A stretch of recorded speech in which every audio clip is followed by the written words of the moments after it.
प्रभु यीशु मसीह के नाम से सभी को जय मसीह। और परमेश्वर की दया से परमेश्वर ने आज ये सुंदर मौका दिया है। और मेरा नाम है पास्टर अमिया दास और बेसिकली मैं उड़ीसा का रहने वाला हूँ। आशीष भाई के अनुरोध से आप लोगों के बीच में कुछ विशेष एक विषय को लेके आया हूँ जो हमारे भारतवर्ष में बहुत लोगों के मन में ये कन्फ्यूज़न है कि महिला प्रचारक, महिला उपदेशक कैसा होना चाहिए, किस तरीक़ा से होना चाहिए या नहीं होना चाहिए, उसके बारे में आज प्रचार करूंगा। मुझे आशा है कि आप एक न्यूट्रल माइंड हो के देखिए, आप जो सुनना चाहते हैं वो नहीं, लेकिन बाइबल क्या कहना चाहता है, तो आज हम उसको देखेंगे। मैं ये विषय को बहुत सारे लोगों से, ये प्रश्न को बहुत लोग ने मुझे पूछा कि सर ये रियली कैसा है, एक महिला प्रचारक बाइबल आधारित है कि नहीं, होना चाहिए कि नहीं मिनिस्ट्री के प्रभु के सेवकाई में। और आज हम न्यूट्रल हो के बाइबल से देखेंगे बाइबल क्या बोलता है, एक महिला प्रचारक, महिला उपदेशक और पास्टर होना चाहिए या नहीं। मैं आशा करता हूँ आप सब लोग इसको पूरे ध्यान से और न्यूट्रल माइंड हो के देखेंगे, जिसके द्वारा परमेश्वर आपको उसके वचन से कुछ सिखाए। आज मैं ये शुरू करने से पहले मैं एक कोटेशन पढ़ के शुरू करना चाहता हूँ। हो सकता है बहुत सारे लोग जो प्रभु का सेवकाई करते हैं, मुझे पता नहीं कि ये सभी को मालूम है कि नहीं, विशेष करके हम देखते हैं चार्ल्स स्पर्जन बोल के एक प्रचारक थे जिसको हम प्रिंस ऑफ प्रीचर कहा जाता है, ठीक है। तो वो एक बैप्टिस्ट प्रचारक थे। हम देखते हैं उसने ऐसा कहा है, the Bible, the whole Bible and nothing but the Bible is the standard of true Christian. एक सच्चा मसीह का जो स्टैंडर्ड बाइबल ही, केवल बाइबल और बाइबल ही होना चाहिए। तो आज हम जो कुछ भी ये प्रचार के द्वारा, ये शिक्षा के द्वारा सीखेंगे, हमारा स्टैंडर्ड बाइबल होना चाहिए। तो उसके बारे में आज मैं आप लोगों को बताना चाहता हूँ। आज का जो टॉपिक है, आज हम लोग पढ़ेंगे the role of women in the church ministry. और उसको अगर हम अलग तरीका से बोलेंगे, क्या एक महिला प्रचारक बाइबल आधारित है या नहीं, उसके बारे में मैं एक पावर पॉइंट तैयार किया हूँ, आप लोगों के सामने मैं रखना चाहता हूँ। और आज मैं उसको आप लोगों के सामने प्रकट करना चाहता हूँ, दिखाना चाहता हूँ। और जो भी मैं आपके सामने आज दिखाऊंगा सब बाइबल आधारित है, ठीक है। आप उसको ध्यान से सुनिए। आज का जो विषय है आप स्क्रीन में देख सकते हैं। मेरा मिनिस्ट्री जो परमेश्वर ने दिया है वो मिनिस्ट्री को हम कर रहे हैं। मेरा नाम है पास्टर एंड डॉक्टर अमिया दास और मेरे परिवार में मेरा वाइफ, मेरा बेटी रितिका और जोशुआ, हम छोटा सा परिवार हैं, प्रभु का सेवकाई कर रहे हैं, ठीक है। तो आज मैं आप लोगों को ये बताने वाला हूँ कि क्या महिला प्रचारक और उपदेशक बाइबल आधारित है। क्या महिला प्रचारक और उपदेशक बाइबल आधारित है। कलीसिया में महिला का भूमिका, अगर मैं दूसरे तरीका से उसको बोलूँगा तो चर्च में महिला का भूमिका क्या होना चाहिए, ठीक है। अगर उसको परिचय में जाएंगे, आजकल मसीह समाज में इस मुद्दे को लेकर कई महत्वपूर्ण सवाल उठाए गए हैं। बहुत सारे सवाल लोग ने उसके विषय में किया है।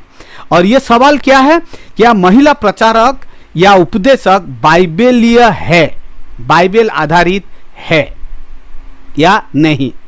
आइए हम इस मुद्दे के बारे में बाइबल के संबंधित और परमेश्वर की वचन की जांच करें। इस प्रश्न का उत्तर देने के लिए बाइबल क्या कहती है, आपका विचार क्या है, मेरा विचार क्या है, छोड़ दीजिए, लेकिन बाइबल क्या कहती है उसके बारे में आज हम उसको देखेंगे। क्या महिलाएं पादरी के रूप में सेवा कर सकते हैं? क्या एक महिला उपदेशक के रूप में सेवा कर सकती है? क्या महिला प्राचीन हो सकती है? क्या महिला चर्च की अध्यक्ष हो सकती है? ये सब प्रश्न आज हमारे चर्चेस में बहुत लोग ये समस्या को फेस कर रहे हैं। और बहुत भाई लोगों ने, बहुत पास्टर लोगों ने मुझे ये प्रश्न किए हैं। तो उसके जवाब में आज मैं ये आप लोगों के सामने मैं बताना चाहता हूँ। तो क्या महिला प्रचारक हो सकता है, बाइबल क्या कहती है? तो मेरा पहला पॉइंट जो है, चर्च के प्रचार या शिक्षण समय के दौरान महिलाओं को बोलने की अनुमति नहीं है बोल के बाइबल बताता है। अगर पहला कोरिन्थियों 14 अध्याय 34 से 35 तक अगर हम लोग देखेंगे और पहला तिमोथी 2 अध्याय का 11 से 12 तक देखेंगे तो उसमें दिया गया है। अगर मैं वो वचन को अगर पढ़ूंगा तो वचन में दिया गया है, स्त्रियां, मैं शॉर्टकट में पढ़ रहा हूँ, स्त्रियां कलीसिया के सभा में चुप रहे क्योंकि उन्हें बातें करने की आज्ञा नहीं परंतु अधीन रहने की आज्ञा है, जैसे व्यवस्था में लिखा भी है। और यदि वे कुछ सीखना चाहे तो घर में अपने पति से पूछे, क्योंकि स्त्री का कलीसिया में बातें करना लज्जा की बात है। अगर हम 34 वचन देखेंगे उसमें एक बात दिया गया है, अगर आप रेड कलर में देख सकते हैं, कलीसिया, चुप, लज्जा, ये 3 शब्द को मैं हाईलाइट्स किया हूं। और दूसरी बात दिया गया है 34 वचन का आखिरी पार्ट में, जैसा व्यवस्था में भी लिखा है। जो शब्द व्यवस्था है ये पुराना नियम को सूचित करता है, ठीक है। जैसे पुराना नियम में भी ये लागू था, तो मतलब पुराना नियम और नया नियम दोनों में ये लागू है। तो हम ये वचन को जैसे पढ़ें तो ये वचन को हम व्याख्या करके देखेंगे, पूर्ण रीति से देखेंगे। अगर हम पद 35 में देखते हैं, लज्जा का दूसरा अनुवाद, दूसरा वर्सन, ट्रांसलेशन हम बाइबल का देखेंगे तो अलग अलग जगह में क्या दिया गया है, इनप्रॉपर, अनुचित शब्द इस्तेमाल हुआ है, का सीधा अर्थ है पूर्ण निषेध। अगर हम लज्जा शब्द को ग्रीक बाइबल में, ग्रीक शब्द में देखेंगे कि अलग अलग ट्रांसलेशन में देखेंगे अनुचित शब्द इस्तेमाल हुआ है, उसके बदले उसका संपूर्ण और सीधा अर्थ यही है कि पूर्ण निषेध, संपूर्ण रूप में निषेध बोल के दिया गया है। शर्म और शर्म शब्द के लिए लज्जा का दूसरा चीज जो हम मैं आपको दिखाया हूं, शर्म शब्द के लिए यहां इस्तेमाल किया गया ग्रीक शब्द है आइस्क्रोन। आइस्क्रोन शब्द यूज हुआ है, ठीक है, लज्जा के लिए, अनुचित के लिए, ठीक है। तो यह अनुचित से भी अधिक कुछ है, केवल अनुचित नहीं है लेकिन उससे भी और ज्यादा कुछ है जो ग्रीक शब्द इस्तेमाल हुआ है, आइस्क्रोन, लज्जाजनक, अपमानजनक, लज्जाजनक शब्द इस्तेमाल हुआ है। तो ये शब्द हम देखते हैं, इस तरह इसका अनुवाद में किया गया, उसको भी और अलग अलग जगह में भी उसको मतलब लिखा गया है। जैसे पहला कोरिन्थियों 11 का 6 में वो शब्द इस्तेमाल हुआ है, उसका अर्थ है अपमानजनक। इफिसियों 5 का 12 में भी दिया गया है, वो शब्द इस्तेमाल हुआ है सेम, आइस्क्रोस, जो दिया गया है शर्मनाक, ठीक है, शर्मनाक शब्द इस्तेमाल हुआ है। तो ये कितना कड़ा शब्द परमेश्वर ने इस्तेमाल किया है, अपमानजनक, शर्मनाक, लज्जा, अनुचित। उसका सीधा जो चीज अर्थ देखते हैं, पूर्ण रूप से निषेध है ये शब्द। तो पहला कोरिन्थियों अगर हम थोड़ा ऊपर जाएंगे और 33 से 34, 14 अध्याय का 33 से 34 वचन तक पढ़ेंगे, यहाँ दिया गया है एक चीज, सभी कलीसियाओं में शब्द पर ध्यान दे, ठीक है।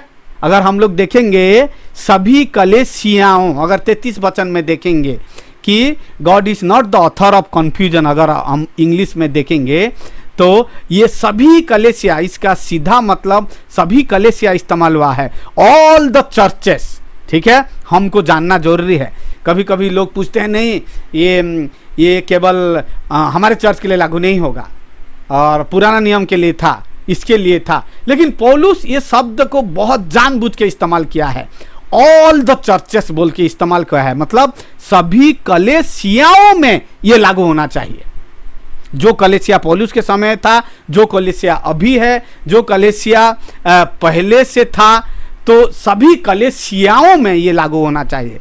इसका सीधा सा मतलब है हमेशा और हर जगह, हर समय, जहां जहां भी कलीसिया संसार में है, तो स्त्रियों को क्या करना चाहिए? हर जगह में, हर कलीसिया में क्या होना चाहिए? चुप रहना चाहिए बोल के दिया गया है। मतलब लज्जाजनक है, स्त्रियों को बात करना लज्जाजनक है। ये केवल कोरिन्थियो चर्च के लिए नहीं बोला गया है, कलीसिया शब्द प्लूरल फॉर्म में यूज हुआ है। ठीक है, तो इसीलिए सभी स्त्रियों को सभी जगह में, हर जगह, हर समय, और विशेष करके कलीसिया में चुप रहने के लिए बोला गया है, क्योंकि चुप नहीं रहना उनके लिए लज्जाजनक है, अपमानजनक है। पौलुस हमें यहाँ एक सार्वजनिक सिद्धांत को दे रहा है। ठीक है, यूनिवर्सल प्रिंसिपल वो बता रहा है।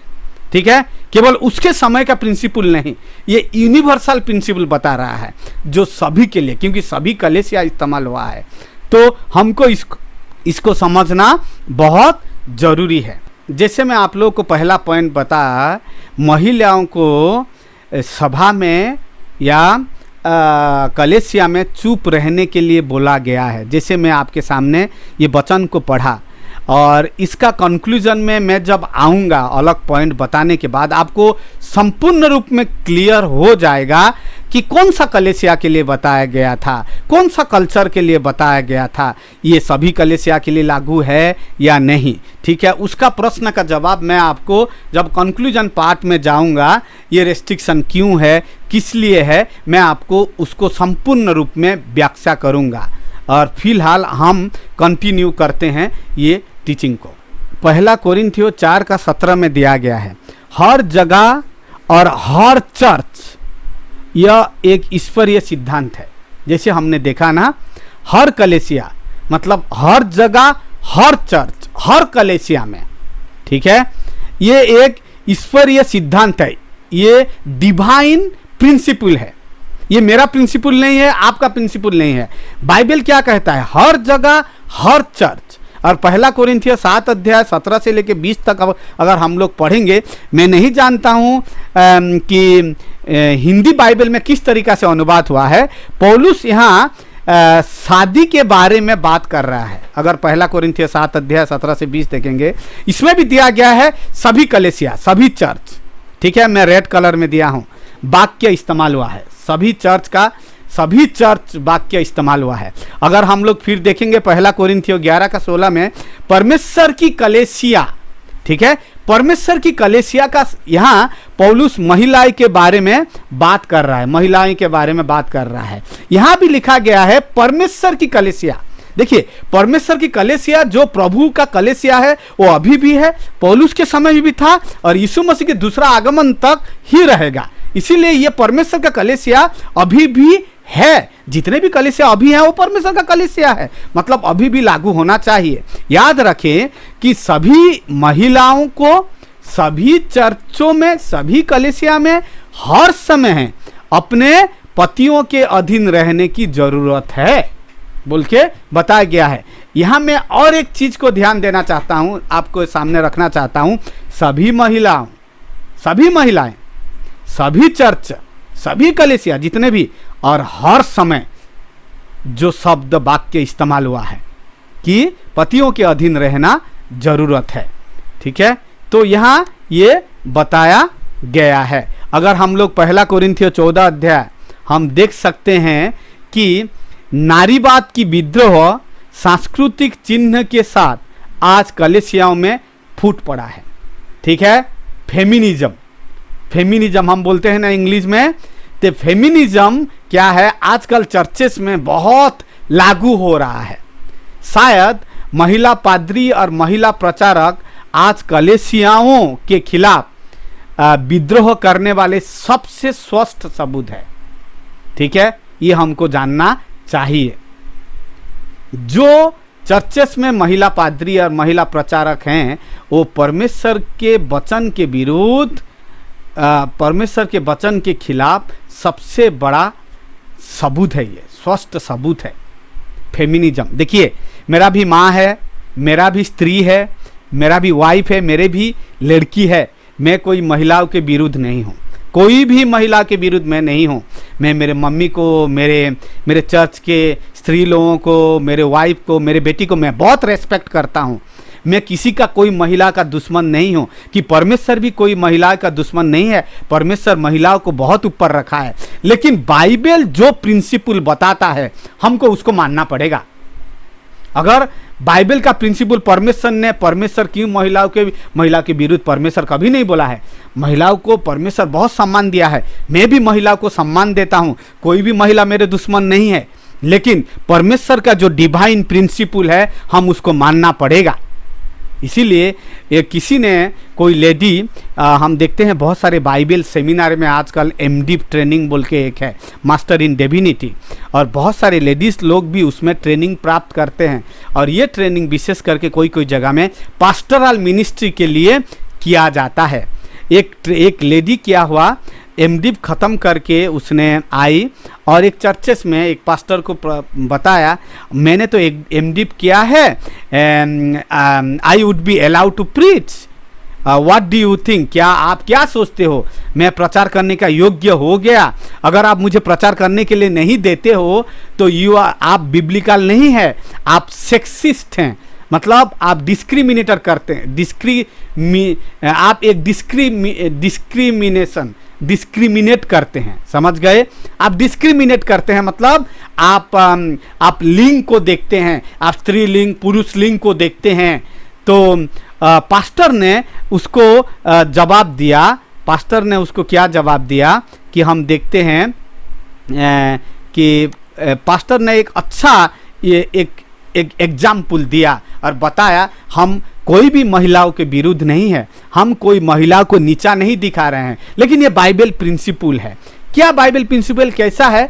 अगर हम उसका जवाब देखना चाहते हैं, वो महिला का प्रश्न का जवाब देने के लिए इसका जवाब उत्पत्ति की किताब में दिया गया है। अगर उत्पत्ति की किताब 3 अध्याय 16 में दिया गया है, फिर स्त्री से उसने कहा, किसने कहा कि मेरी पीड़ा और तेरी गर्भवती होने दुख को बहुत बढ़ाऊंगा। परमेश्वर स्त्री के साथ बात कर रहा है। कब बात कर रहा है? जब स्त्री ने पाप किया, परमेश्वर उसके सामने आया और उसके साथ बात कर रहा है। वो क्या बोल रहा है? मैं तेरी पीड़ा और तेरी गर्भवती होने के दुख को क्या करूंगा?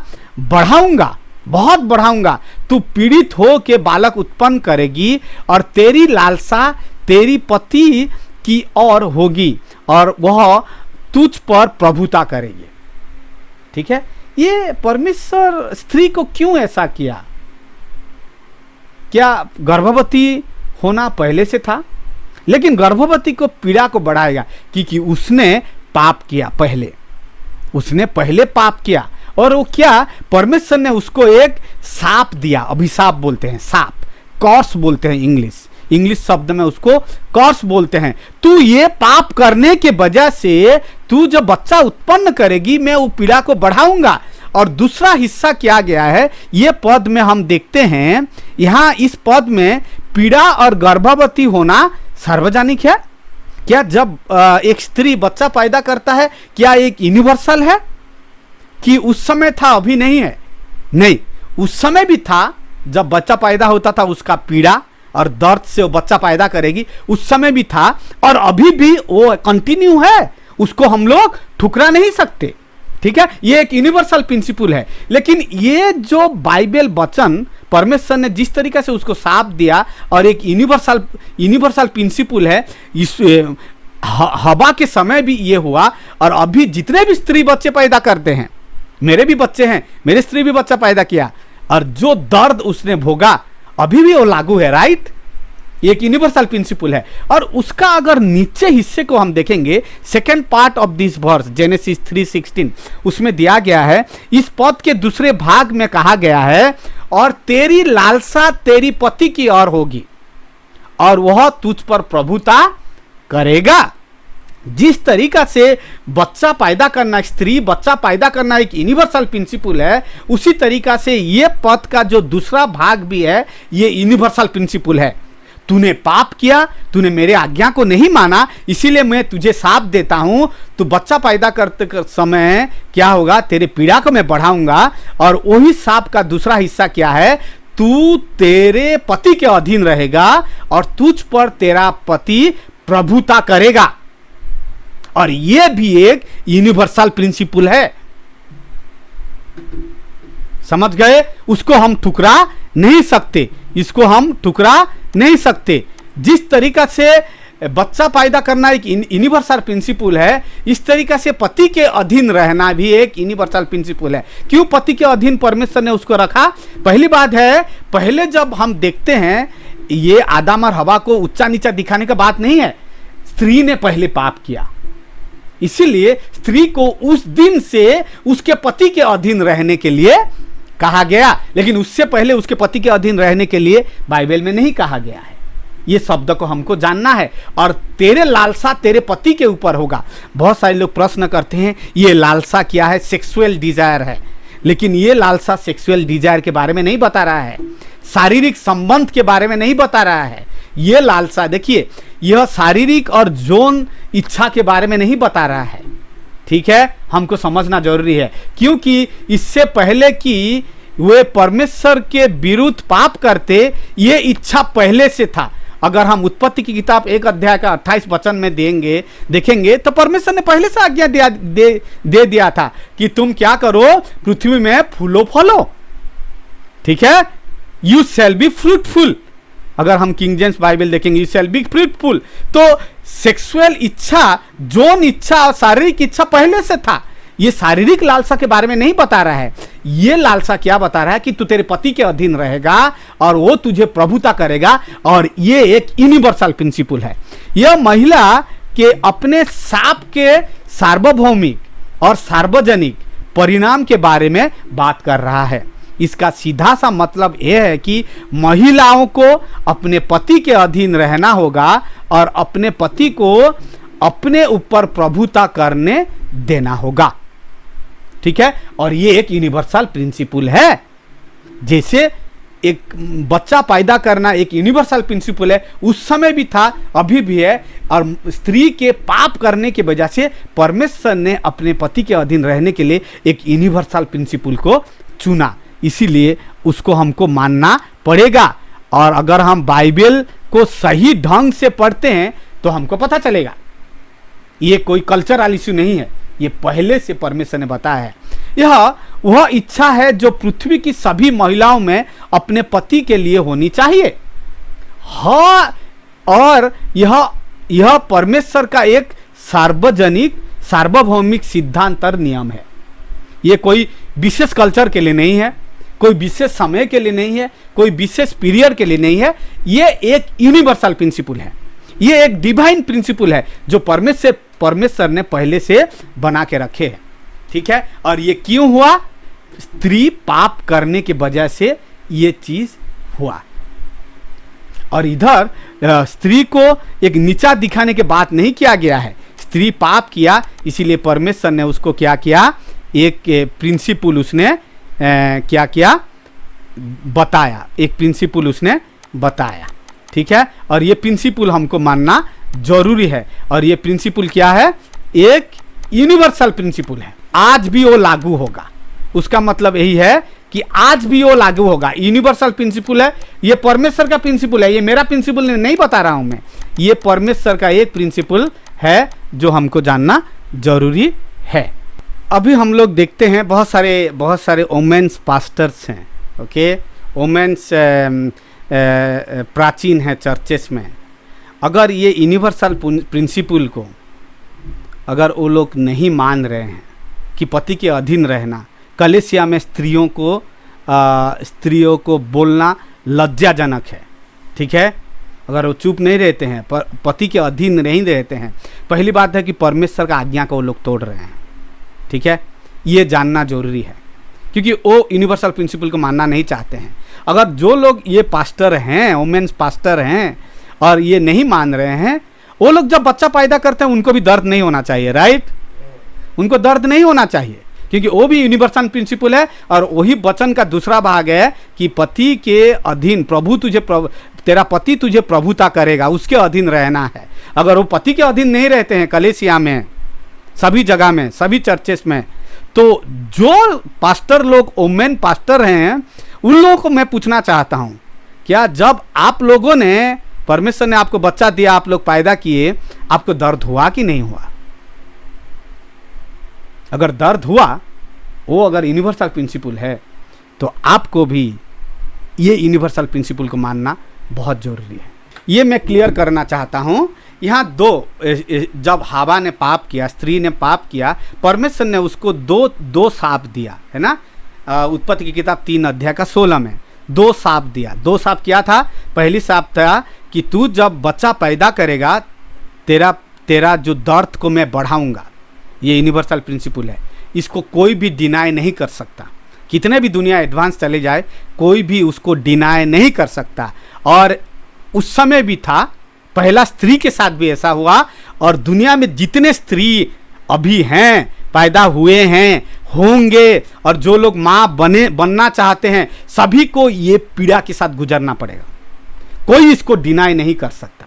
ठीक है, ये एक यूनिवर्सल प्रिंसिपल है। और इसी तरह वही वचन का दूसरा भाग जो बोलते हैं कि तेरा पति क्या करे, तेरा पति के अधीन तू रहेगा और तेरा पति प्रभुता करेगा। सेम वही समान साप, समान प्रिंसिपल इधर भी लागू होता है। अगर कोई स्त्री पति के अधीन नहीं रह के पास्टर बनना चाहता है, तो वो ये यूनिवर्सल प्रिंसिपल का आधा चीज को मानता है और आधा को नहीं मानता है।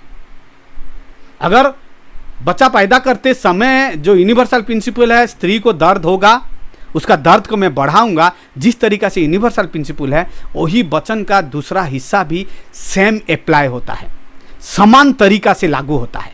तो हमको मानना पड़ेगा। और बाइबल किसी को नीचे नहीं दिखाया है। मैं उसको भी बाद में दिखाऊंगा जब मेरा अगला पॉइंट आएगा, क्यों स्त्री को नीचे नहीं। लेकिन ये परमेश्वर का प्रिंसिपल है, इसीलिए हमको मानना पड़ेगा। ये मैं नहीं बोल रहा हूं, ये बाइबल बोल रहा है। ठीक है, उसको मानना पड़ेगा। अभी हम लोग देखेंगे कुछ उदाहरण। ठीक है, कुछ उदाहरण हम लोग देखेंगे। बाइबल में बहुत सारा उदाहरण है महिलाओं के विषय में।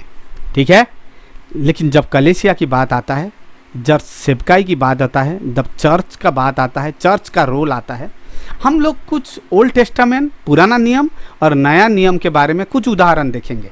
देखिए, पहला मेरा चीज़ यही बताना चाहता हूँ, बाइबल में कभी भी कोई महिला पुजारी नहीं थे। मैं डंक के चोट के साथ ये बोलना चाहता हूँ, मुझे एक भी ऐसा वचन दिखा दीजिए जहाँ बाइबल में एक महिला पुजारी थी। पुराना नियम, नया नियम, कहीं पर भी नहीं है। और दूसरा चीज़, southern kingdom and northern kingdom, उत्तरी या दक्षिणी साम्राज्य में कभी भी कोई भी महिला राजा नहीं थी, रानी थे, कोई भी राजा नहीं थे। ठीक है, और उसके बाद एलिसा और एलिसा और एलिजा, जो हिंदी में एलिजा और एलिसा बोलते हैं, जो ऑन गोइंग ऑफिशियल प्रोफेट में कोई भी महिला नहीं थे।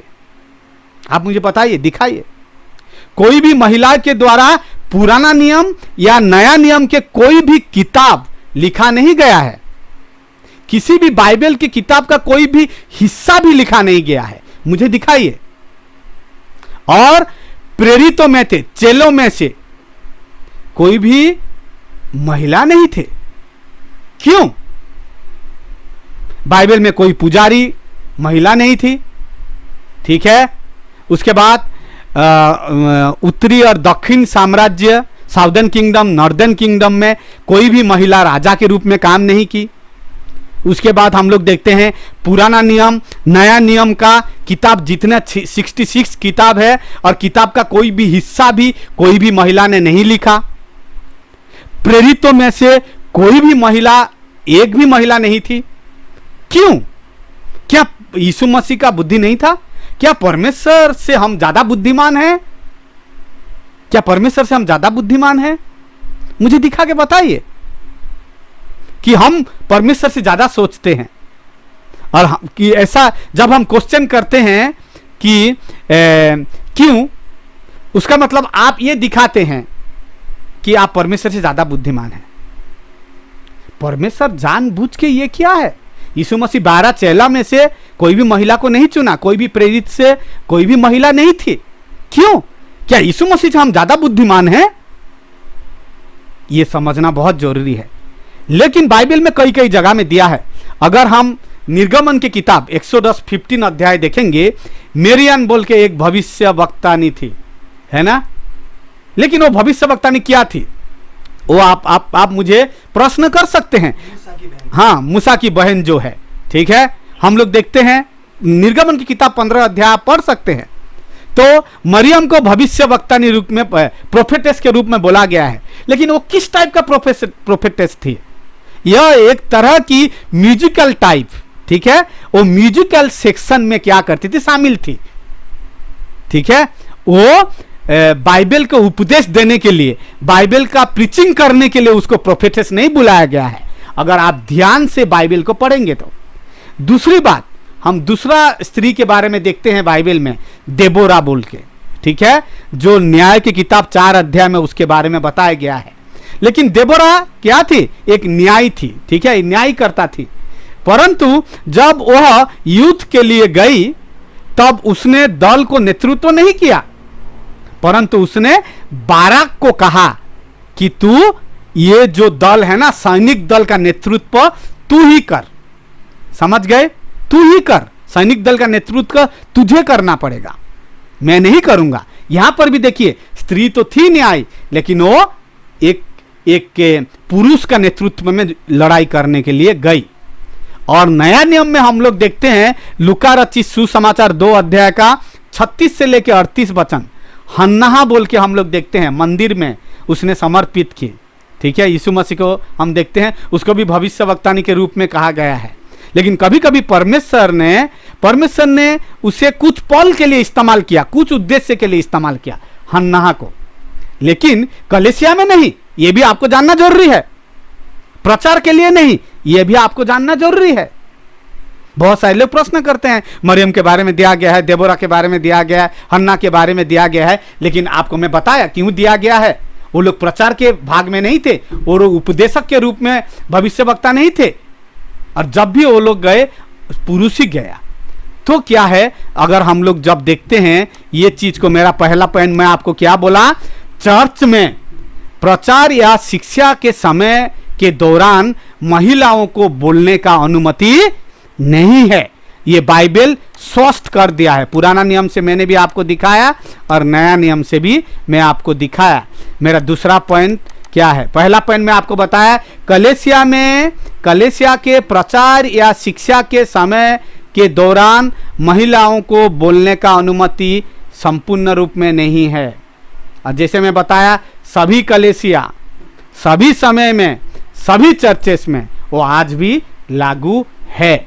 मेरा दूसरा पॉइंट यही है, महिलाओं को पादरी या प्राचीन के पद धारण करने की अनुमति नहीं है।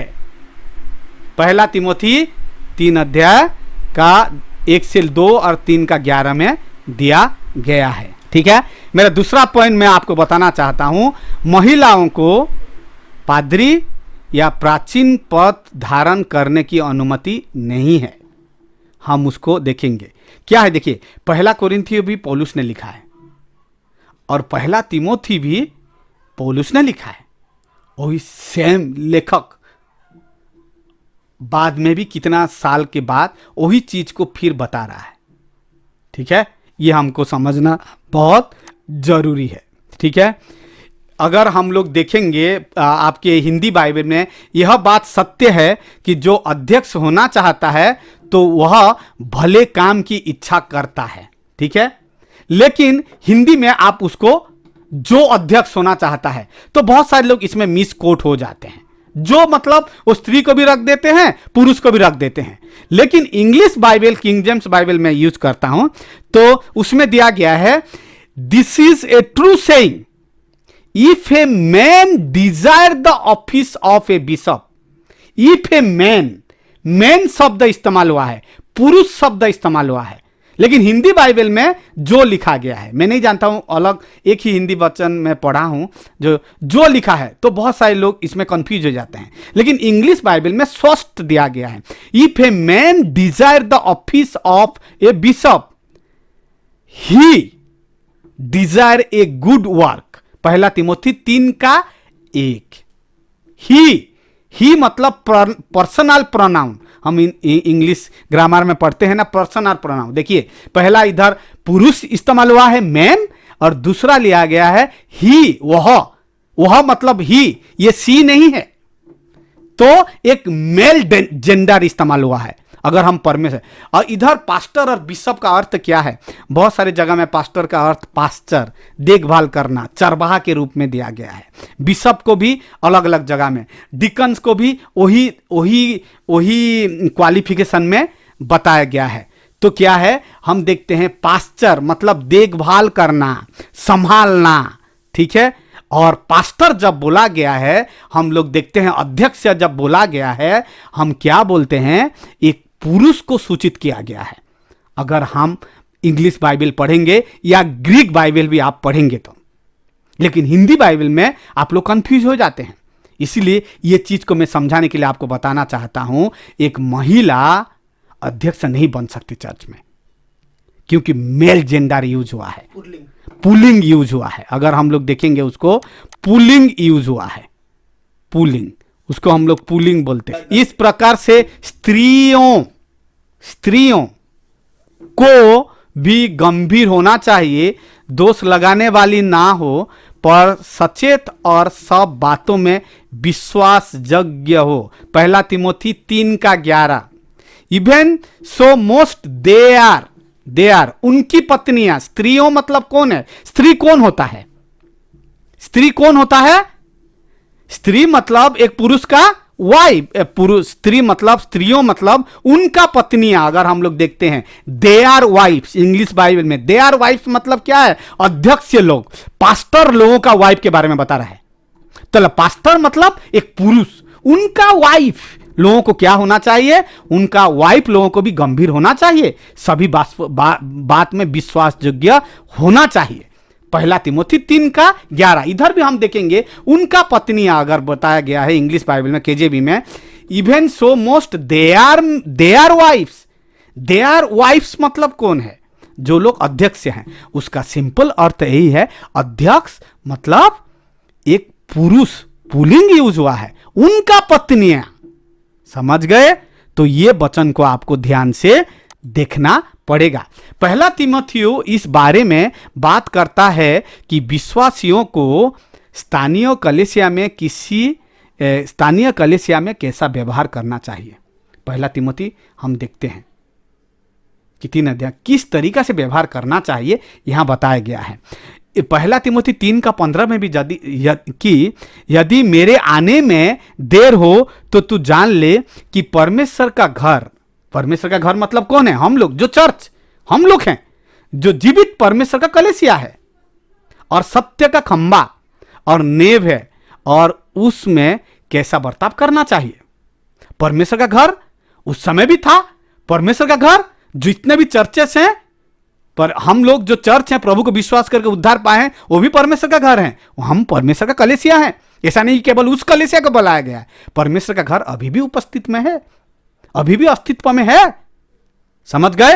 वो पौलुस जो पहला कोरिन्थियों में लिखा है, वो पौलुस पहला तिमोथी में भी यही बात को दोहरा रहा है, बता रहा है। तो स्त्री, और पहला तिमोथी 2:1 में दिया गया है, जब मैं सबसे पहले यह उपदेश देता हूं कि विनती और प्रार्थना और निवेदन और धन्यवाद सब मनुष्य के लिए किया जाए। ठीक है, सब मनुष्य के लिए विनती प्रार्थना करेंगे।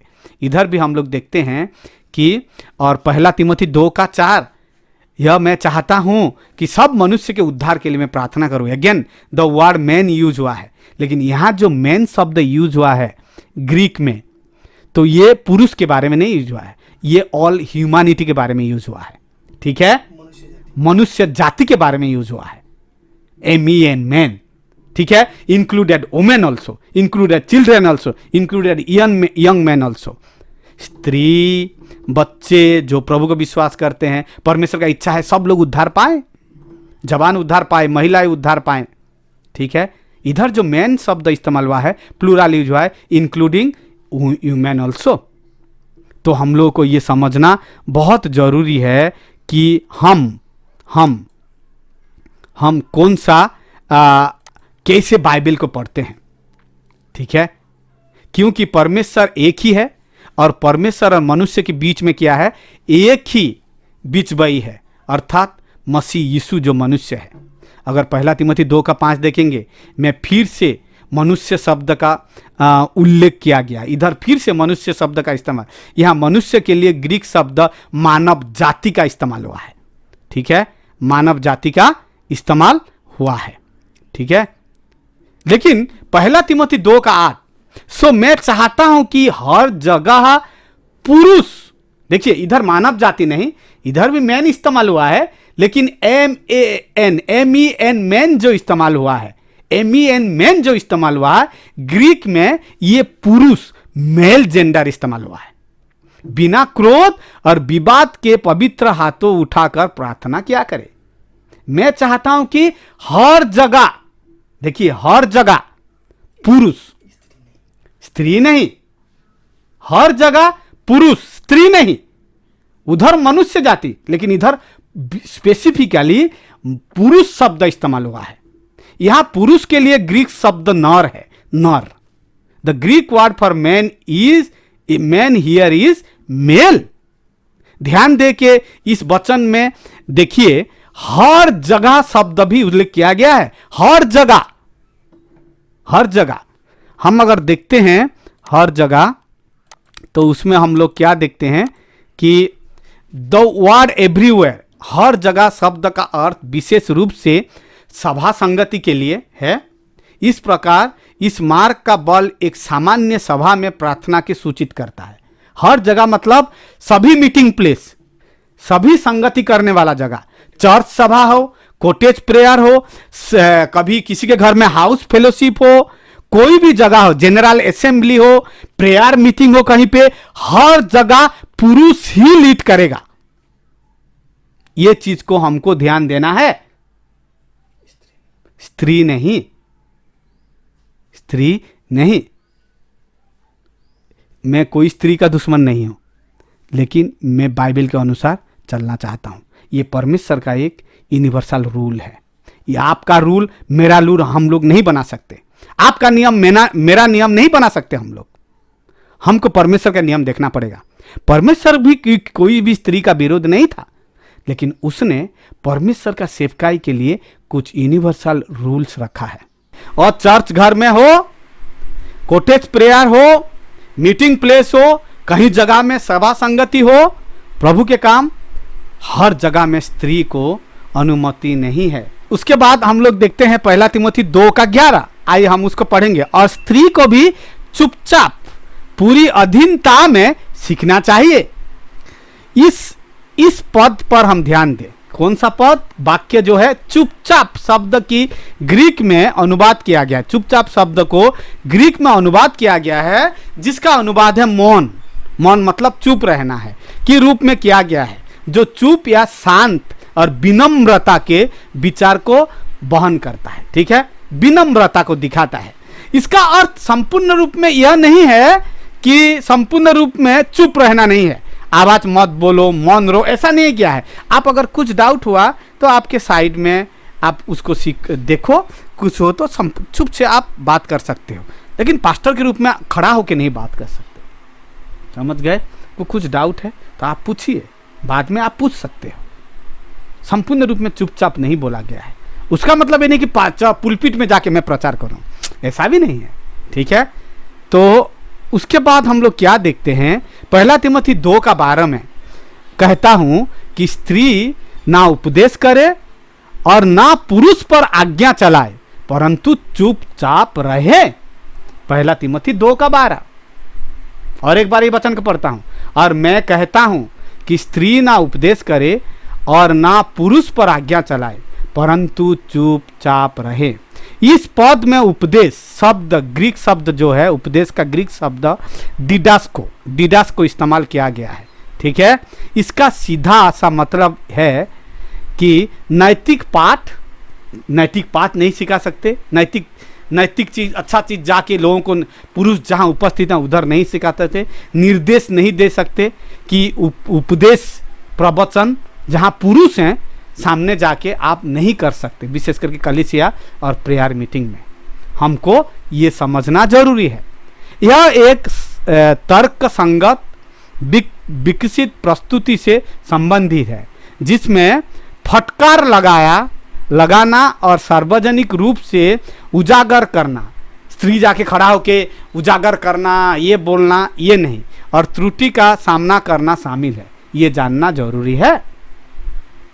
तो जो स्त्री लोग बोलते हैं कि स्त्री पास्टर है, स्त्री पास्टर होना चाहिए, ये होना चाहिए, वो लोगों को सही तरीक़ा से बाइबल किस तरीक़ा से इस्तेमाल किया गया है, ये रूल किसके लिए था, कब तक लागू है, जानना जरूरी है।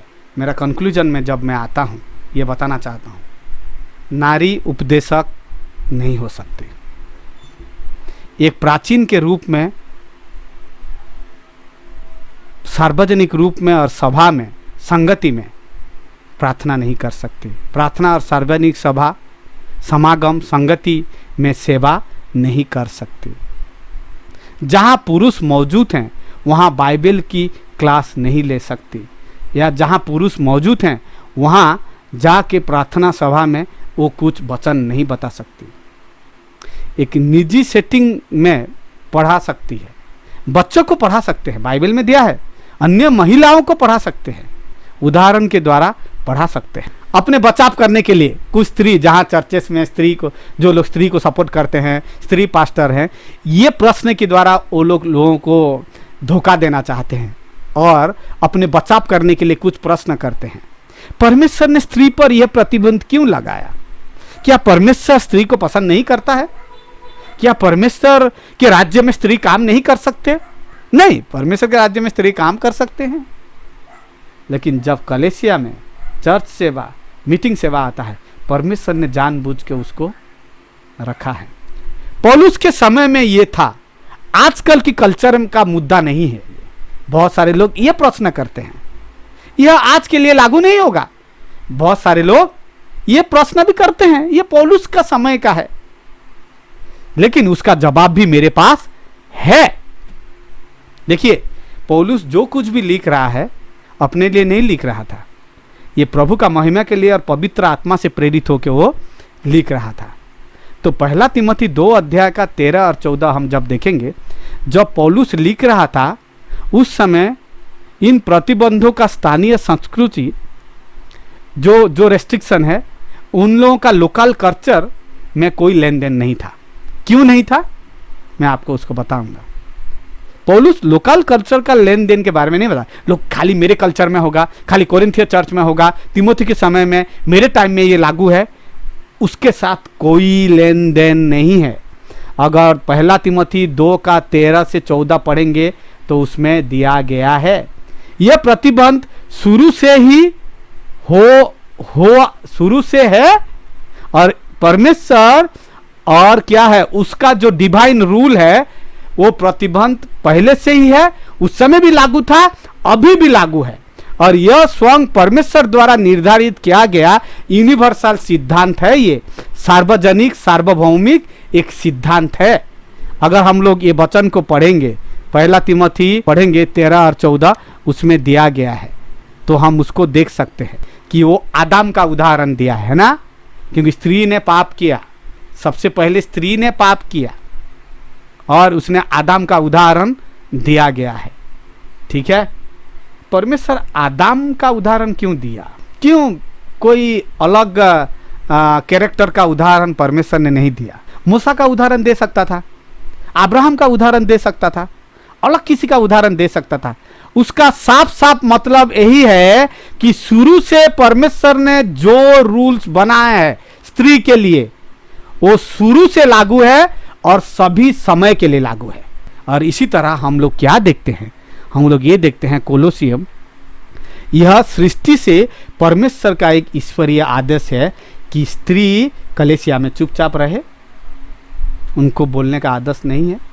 दूसरी बात, स्त्री पास्टर और प्रचारक नहीं बन सकती है, अपना इच्छा से नहीं। ये बिजनेस नहीं है कि बाप चला गया तो बेटा को दे दूं, पति मर गया तो पत्नी करेगा, ऐसा नहीं है। ये कोई बिजनेस नहीं है। चर्च कोई क्लब घर नहीं है, चर्च कोई एंटरटेनमेंट का सिस्टम नहीं है, एंटरटेनमेंट का आखड़ा घर नहीं है। हमको समझना जरूरी है। अगर आप परमेश्वर का सेवा करना चाहते हो तो परमेश्वर के वचन के अनुसार आपको करना पड़ेगा, नहीं तो आप परमेश्वर का सेवा नहीं कर रहे हो, आप अपने पेट पाल रहे हो, आप अपना सेवा कर रहे हो, अपना संस्था। कोई लोग संस्था में काम करते हैं, संस्था का सेवा कर रहा है, परमेश्वर का सेवा नहीं कर रहा है। ठीक है, लेकिन मैं और भी कुछ बताना चाहता हूं। तीसरा जो पॉइंट है, महिलाओं को अन्य महिलाओं को पढ़ाने की अनुमति है, बाइबल में दिया है। तीतस, अगर तीतस की किताब हम लोग पढ़ेंगे 2 अध्याय 3 से 4 आप पढ़ लीजिए, महिलाओं को अन्य महिलाओं को पढ़ाने का अनुमति है। जब महिला शामिल है, बच्चे शामिल हैं, ठीक है, वो कर सकता है महिला। लेकिन चर्च सेवा में पास्टर बनना, चर्च घर में महिला को अनुमति नहीं है। अविश्वासी को घर घर जाके सुसमाचार प्रचार कर सकता है, अगर फिलिपियो 4:3 में हम लोग इसको देखते हैं। समझ गए मेरे बात? तो मेरे कहने का मतलब यही है, बहुत सारे लोगों के पास ये कन्फ्यूजन है, बाइबल क्या कहता है। बहुत सारी जगह में महिला पास्टर्स हैं, महिला प्रीचर, वो कोई भी हो, कोई मतलब नहीं है। ये एक यूनिवर्सल प्रिंसिपल है, कोई भी हो महिला, वो अमेरिकन हो, ब्राजीलियन हो, कोरियन हो, इंडियन हो, कहीं जगह पर भी, हर जगह हर समय ये लागू है। बहुत सारे लोग बड़ा बड़ा टीवी प्रोग्राम में देखते हैं, बहुत सारे महिला प्रचार करते हैं, तो उधर भी कर रहा है तो मैं भी करूंगा। ऐसे कभी नहीं हो सकता है। You follow the Bible. आप कोई पास्टर को फॉलो मत करो, कोई स्त्री प्रचारक को फॉलो मत करो। अगर आप परमेश्वर का सेवा करना चाहते हो तो आपको बाइबल का वचन को फॉलो करना है, अधीन करना है। नहीं, उसका कंक्लूजन है। तो लास्ट में मैं कंक्लूजन बताना चाहता हूं, और एक बार मेरा पॉइंट्स को आपको बताना चाहता हूं। अगर हम ऐसा नबी किताब 3 अध्याय पढ़ेंगे, 16 से लेके 26 वचन पढ़ेंगे, एक महत्वपूर्ण और मोहक तरीका से स्त्री, पति और समाज और चर्चों को ईश्वर के ईश्वरीय शासन पर हावी कर देती है। आजकल हम देखते हैं हमारे गवर्नमेंट में भी, सरकारी ने महिला को ज़्यादा स्थान दिया गया है। जितने भी घटना हम संसार में देखते हैं, महिला से शुरू हुआ, पाप महिला के द्वारा शुरू हुआ। मैं कोई महिला के विरुद्ध नहीं हूँ, लेकिन बाइबल इसीलिए परमेश्वर ने महिलाओं को कुछ रेस्ट्रिक्शन दिया है। अगर हम ऐसा नबी किताब 3 अध्याय का 25 वचन देखेंगे, उसमें दिया गया है, जब एक स्त्री अपने अधिकार में पुरुष को ले लेती है तो क्या होता है। उसमें दिया गया है, जब स्त्रियां अपने अधिकार में ले लेती है तो तेरे पुरुष तलवार से गिर जाते हैं। पुरुष की संस्कृति कमज़ोर हो जाती है, पुरुष का कल्चर कमज़ोर हो जाता है, और जाति है, पुरुष जाति कमज़ोर हो जाते हैं। जब पुरुष जाति कमज़ोर हो जाएंगे, उनको वो जीत नहीं पाएंगे। जब हमारे कलीसिया में स्त्री अधिकार बनाएगी, स्त्री प्रचारक बनेगी, तो हम बाइबल का आज्ञा का उल्लंघन करते हैं। ये कल्चरल इशू नहीं है, ये इशू शुरुआत से है, सृष्टि से, हवा से है, हवा और आदम के समय से है, और ये यूनिवर्सल प्रिंसिपल है। समझ गए?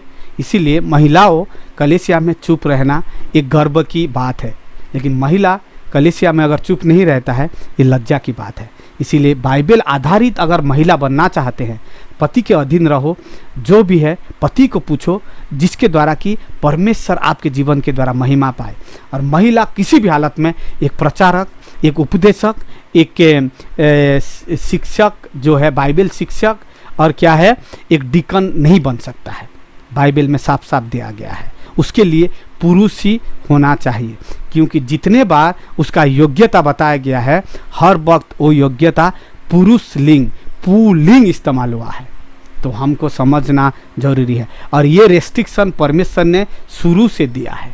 किसी को नीचा दिखाने का, पुरुष और स्त्री को नीचा दिखाने के वाले नहीं दिया गया है।